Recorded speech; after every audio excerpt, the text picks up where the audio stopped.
What's up guys, Houndish here, and today it's time for some Destiny 2 news. Safe to say things are getting all kinds of funky over the past few days. We're going to talk about Trials exploits and 12-player raids. Some strange stuff going on there, but also this week, the Chosen story progresses and Zavala could be in danger, so we'll talk about that. As well as new secrets unlocking on Bungiecon. And then we're going to talk about upcoming drop changes for playlist weapons this season. Some important things to bear in mind there. We also have a couple of details about Bungie's new trademark for Bungiecon, and then some new patch changes and a few other subjects in the video. So guys, as always, I hope you do enjoy this one, but now let's get into it. So this week in the story, the Crow helped us uncover an assassination plan, and it looks like the Cabal could be making moves to disrupt Commander Zavala. And so Crow sent us off to find out more, where we discover a light disruptor device, and the best guess right now is that Scions plan to use this in order to make Zavala permanently vulnerable to death, as part of some kind of assassination plan, and this seems almost certainly linked to Kronicle and our recent interactions. However, it isn't entirely clear whether Kronicle is the main threat, or whether another free group of Scions are responsible, but in the world moving forward, we will be keeping an eye on things, and Crow vows to help protect Zavala until we know more. So there are some pretty interesting things going on in the story progressing over this season.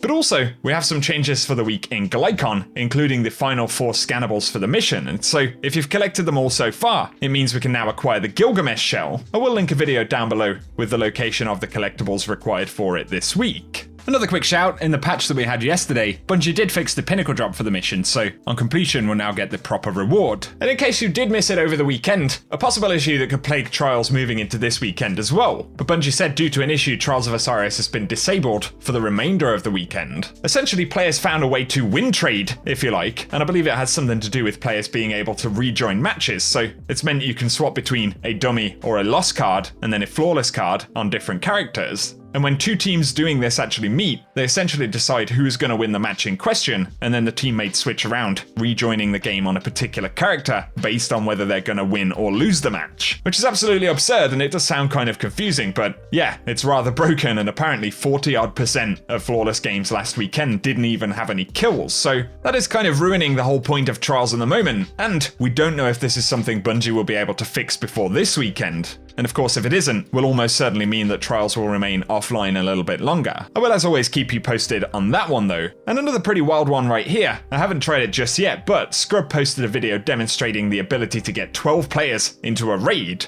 It can also be done in other PvE activities, and it's achieved by having 2 teams in orbit, and essentially 1 team of 5 launches the activity, and then a team of 7 has their leader join the host of the first team just as the timer for the activity hits 2 seconds. And if you get this timing right, you can bypass the game's fire team size limit, which is a little bit tricky to do by all accounts, but it sounds like a lot of fun and once again is rather broken. So between Trials and 12-player raids, season of the funky matchmaking is well underway, and I'm sure Bungie are looking at it closely. A couple of other mentions though, Iron Banner's second quest step this season for power weapons has been auto-completed, so if you were stuck on that, or indeed if you start the quest in the next event, it looks like step 2 is going to be auto-completed. Up next though, Bungie have announced some upcoming changes for playlist weapons in the game, so on the subject of the recently added random playlist drops, of course including weapons like Bottom Dollar from Gambit, Bungie said that the drop rates aren't intended to be high enough to quickly acquire a large amount of rolls, but they have been seeing feedback that the drops currently feel too scarce inside of those playlists, so the current plan is to increase drop chances for these ritual specific weapons later on this season. And so if you are hunting any of those weapons inside of the playlists at the moment, there are 2 for Gambit, 2 for Crucible, and 2 for Vanguard. And they also said that the current plan is to continue adding weapons to these pools in future seasons. And so those drops should be just a little bit easier to acquire moving forward. And these minor updates from last week were kind of overshadowed a bit by Bungie's announcement for the Destiny roadmap. And they revealed that the Vault of Glass will be returning next season, and so that should be sometime in May. They added that the high level experience will stay the same, but there will be some additional tricks and challenges. And they'd also previously confirmed that the bulk of the rewards from the raid are set to come back. But also, Ada 1 will return for the season as the kind of transmog related vendor, where key ornamentation for all of our armor can be adjusted. And they did also speak about Witch Queen, the next major expansion, revealing that it will be moved back to have an early 2022 release. But they went ahead and teased an armor concept for the expansion, and confirmed that they will sunset sunsetting. And so we are going to see some fairly major changes over the next 3 seasons in the game, and there are a bunch of other changes and updates in that video, so if you want the recap, I'll link it down below.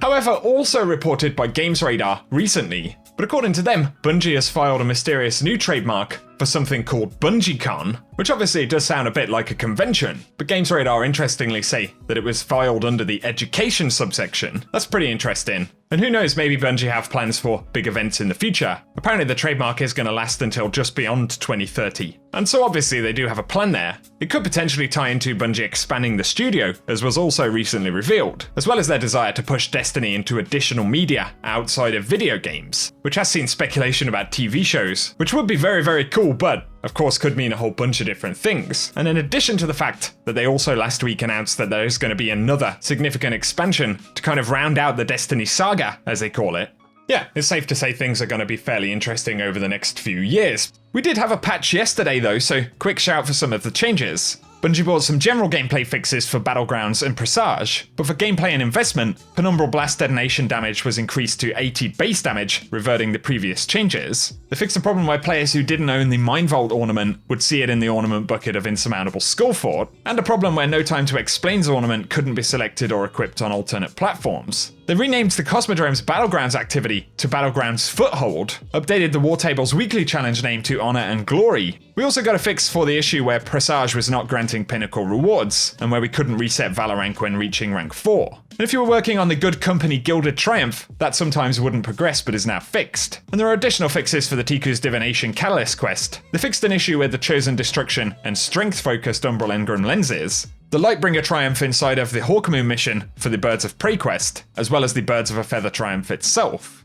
So there are a few decent quality of life fixes inside of the update. For today guys, that's what we have to speak about in the video, and so give us any of your thoughts down in the comment section. As always, I appreciate you tuning in, and if you have enjoyed this one, a like rating down below really helps us out, but also feel free to get subscribed if you want to be kept up to date with the world of Destiny 2. And for now, whatever you get up to, I hope you have an awesome day.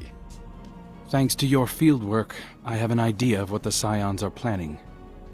It's not good. This gadget you found. It's a tiny light disruptor. Small, but strong enough to knock down a ghost. Saladin says when the Cabal sieged the city, they severed our connection to the light. Looks like the Scions have refined that tech. It's elegant, actually. And deadly. They wouldn't need to fly a fleet into the city to use this. A single gunman would be enough if they could catch a Guardian flat-footed. I'll tell Osiris, and I'll keep an eye on the commander. You know, just to be safe.